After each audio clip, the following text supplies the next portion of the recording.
Gas अभी भी on था, क्योंकि थोड़ा सा हलवा बनना अभी बाकी था, जिसे देखकर मिशा खुद से बोली, एक बार टेस्ट कर लेती हूँ, कहीं इसने कुछ गड़बड़ तो नहीं कर दी। मिशा ने हलवा टेस्ट किया तो उसे पता चला कि इश्की ने उसमें चीनी डाली ही नहीं थी। इसलिए मिशा ने उसमें 4 स्पून चीनी डाल दी और मिलाकर टेस्ट करते हुए बोली, हाँ अब ठीक है। तभी मिशा को कुछ याद आया और वो गैस बंद करके किचन से बाहर चली गई। वहीं कोमल ने जब इश्की को हॉल में देखा तो वो उससे पूछने लगी, बेटा हलवा बन गया क्या? इश्की हाँ में सिर हिलाते हुए बोली, हाँ बन तो गया है, लेकिन मैं चीनी डालना ही भूल गई। कोमल बोली, कोई बात नहीं बेटा, अब जाकर डाल दो। इश्की बोली, हाँ आंटी, मुझे कुछ काम है, मैं बस 2 मिनट में करती हूँ। ये कहते हुए वो वहां से चली गई। ये देख कोमल खुद से बोली, ये कहीं फिर से न भूल जाए, मैं ही डाल देती हूँ। कोमल किचन में गई और गैस ऑन करके हलवे में फिर से 4 स्पून चीनी डालकर चम्मच चलाने लगी। फिर गैस बंद करके किचन से बाहर चली गई। कुछ देर बाद इश्की वापस किचन में आई तो देखा कि वहाँ कोई नहीं था। वो खुद से बोली, मिशा को मैंने यहीं रहने को कहा था, लेकिन वो तो चली गई, अब मैं क्या करूं? खैर ये सब बाद में करती हूँ, पहले मैं हलवे में चीनी डाल देती हूँ। इश्की ने भी हलवे में 4 से 5 स्पून चीनी डाल दी। इधर सब लोग ब्रेकफास्ट करके हॉल में बैठकर बात कर रहे थे। तभी इश्की सभी के लिए हलवा लेकर आई और सभी लोगों को सर्व करने लगी। इसके बाद इश्की सबके रिस्पॉन्स का वेट करने लगी। उन्होंने जैसे ही पहला निवाला खाया, सबकी आंखें हैरानी से बड़ी हो गई। हलवा खाते हुए मिशा खुद से बोली, मैंने तो ठीक से चीनी डाली थी, फिर ये हलवा चाशनी कैसे बन गई? कहीं बाद में इश्की ने तो चीनी नहीं डाल दी। मिशा बेटा चुप ही रहियो और इश्की को तो कुछ मत बताइयो, क्योंकि तूने चीनी डाली थी, नहीं तो ये तुझे जिंदा नहीं छोड़ेगी। कोमल भी अपने मन में सोचने लगी, ये क्या हो गया? लगता है इश्की ने भी चीनी डाल दी, फिर भी ये इतना मीठा कैसे है? वहीं बाकी लोगों को समझ नहीं आया कि वो कैसे रिएक्ट करें। तभी उनके कान में इश्की की आवाज आई, क्या हुआ? आप लोग बता नहीं रहे हैं कि हलवा कैसा बना है? मैंने पहली बार कुछ बनाया है। अर्नव बोले, हलवा बहुत अच्छा बना है। इश्की बोली, सच में? दादी बोली, हाँ हाँ सच में, हलवा अच्छा बना है। इश्की बोली, ठीक है तो अब मैं भी टेस्ट करती हूँ। जैसे ही इश्की ने ये कहा, सभी घरवाले एक साथ चिल्लाते हुए बोले, नहीं।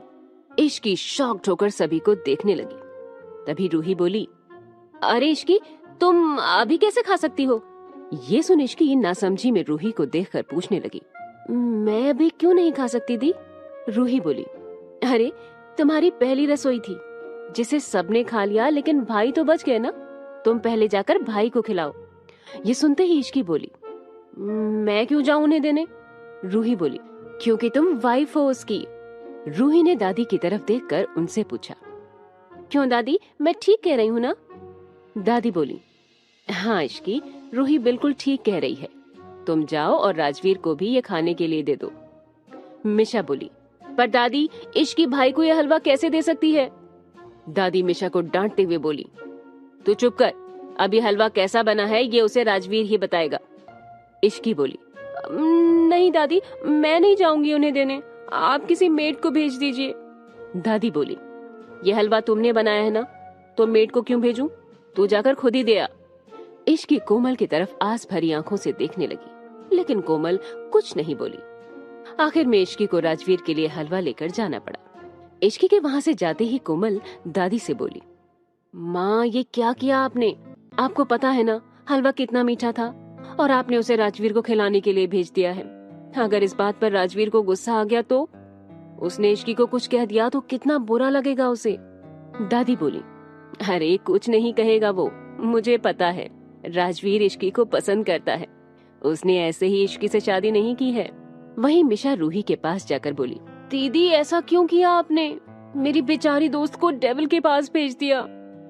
रूही बोली, मुझे और कुछ समझ में नहीं आया कि इश्की को कैसे रोकूं, इसलिए मैंने उसे भाई के पास भेज दिया।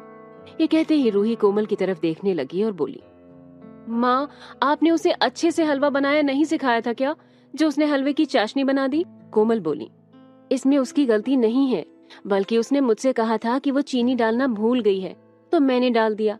लेकिन इश्की को बताना भूल गई। लगता है उसने भी चीनी डाल दी। ये सुनते ही मिशा अपने मन में बोली, हद है, मतलब हम तीनों ने ही हलवे में चीनी डाल दी थी।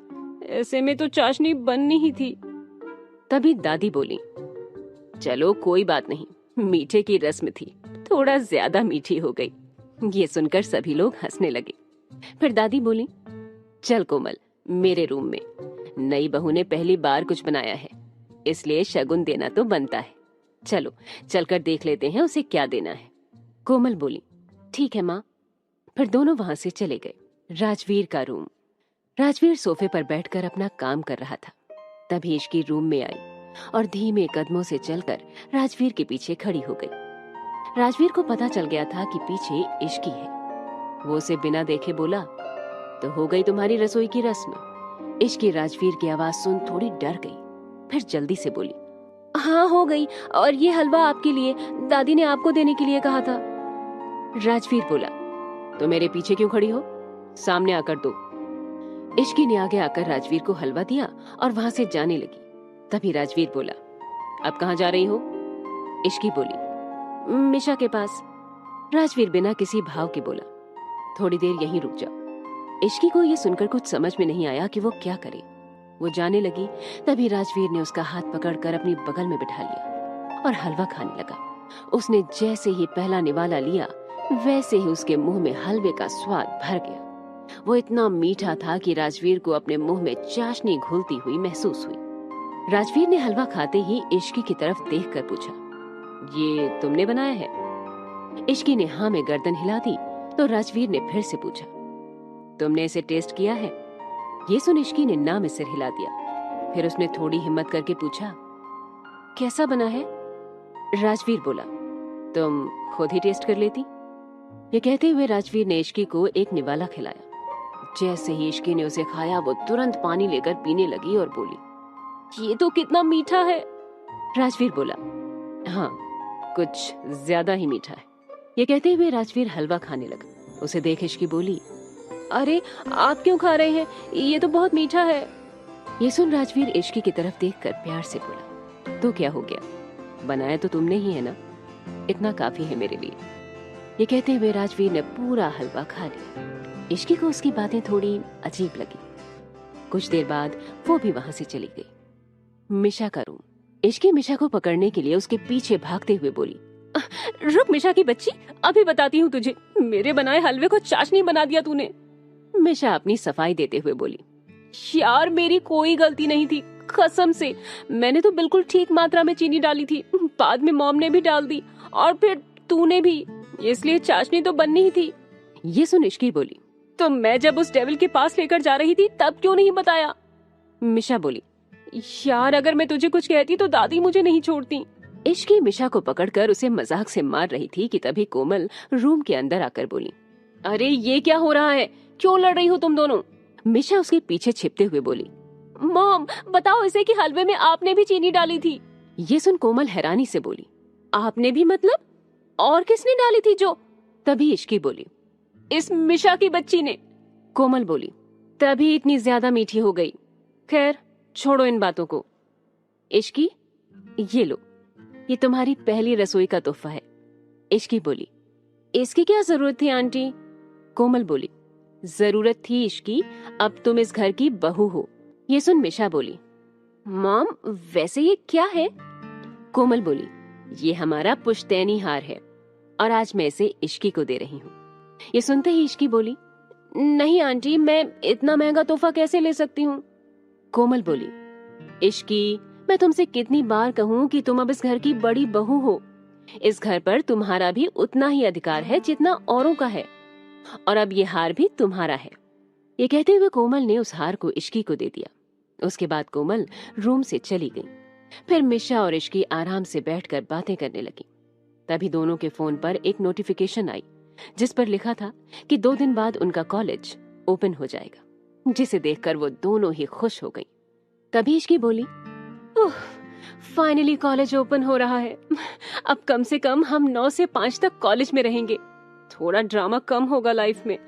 मिशा बोली, सही में यार, इन दिनों कुछ न कुछ हो ही रहा है, हर दिन कोई ना कोई ड्रामा होता ही रहता है। दोनों बात कर रहे थे कि तभी रूही आकर बोली, तुम दोनों के लिए एक गुड न्यूज है। मैं भी तुम दोनों का कॉलेज ज्वाइन करने वाली हूँ as a director of drama club. Ruhi की बात सुन मिशा बोली, मतलब कि तुम हमारा पीछा कॉलेज में भी नहीं छोड़ने वाली। ये सुन रूही बोली, ओ हेलो, भूलो मत कि तुमसे पहले वो कॉलेज मेरा था। मिशा बोली, था, अब नहीं है। वो दोनों लड़ रहे थे कि तभी इश्की बोली, दी अच्छा है कि आप क्लब की डायरेक्टर बनने वाली हैं, अब मुझे भी एंट्री दिला देना प्लीज। रूही बोली, क्यों नहीं इश्की, तुम आ जाना ऑडिशन देने। कुछ देर और उन तीनों ने बातें की। उसके बाद इश्की अपने रूम में चली गई। इस वक्त राजवीर अपने स्टडी रूम में काम कर रहा था। वहीं इश्की जाकर आराम से बेड पर लेट गई और खुद से बोली, यार ये बेड कितना मस्त है, कितनी अच्छी नींद आती है और खुशबू भी कितनी अच्छी है इस रूम में। वैसे कुछ भी कहो, उस टेबल की भी स्मेल अच्छी है। तभी राजवीर स्टडी रूम से बाहर आया और उसने इश्की की सारी बातें सुन ली थी। ये सब सुनकर उसके चेहरे पर मुस्कान आ गई। फिर वो धीरे धीरे चलकर इश्की के पास आया और उससे पूछा, कुछ कह रही थी क्या तुम मेरे बारे में? राजवीर की आवाज सुनकर इश्की हड़बड़ा गई और बोली, नहीं तो, मैंने तो कुछ नहीं कहा, आपने कुछ सुना क्या? राजवीर बोला, मैं सुन नहीं पाया तभी तो पूछ रहा हूँ। ये सुन इश्की बोली, नहीं मैंने कुछ नहीं कहा। राजवीर ने कहा, चलो ठीक है, मान ली तुम्हारी बात। फिर राजवीर अपनी बात को आगे बढ़ाते हुए बोला, अच्छा ये बताओ, तुम मुझे क्या कहकर पुकारती हो? इश्की कंफ्यूज होकर उसे देखने लगी तो राजवीर बोला, बताओ। फिर इश्की बोली, मिस्टर सिंघानिया। राजवीर बोला, हाँ ये तो तुम मुझे मेरे सामने कहती हो। ये कहते हुए राजवीर इश्की के एकदम करीब जाकर बैठ गया, जिससे इश्की को घबराहट होने लगी, साथ ही उसे एक अलग सी फीलिंग भी आने लगी। राजवीर अपनी बात को आगे जारी रखते हुए बोला, जब मैं तुम्हारे सामने नहीं रहता तब तुम मुझे क्या कहकर बुलाती हो? ये सुन इश्की ने डरते हुए राजवीर को देखा और बोली, तब भी मैं आपको मिस्टर सिंघानिया ही बुलाती हूँ। राजवीर बोला, नहीं प्रिंसेस, सच बताओ मुझे। राजवीर ने इश्की के फेस पर आ रहे बाल को उसके कान के पीछे किया। इश्की को कुछ समझ नहीं आया कि वो क्या कहे। राजवीर ने इश्की से फिर से पूछा, बताओ इश्की, क्या कहती हो मुझे? इश्की हकलाने लगी और बोली, वो मैं। इश्की इससे आगे कुछ कहती कि तभी राजवीर बोला, हाँ मैं सुन रहा हूँ, बोलो आगे। फिर इश्की धीरे से बोली, डेविल। ये कहते ही इश्की ने अपनी आंखें डर की वजह से बंद कर ली।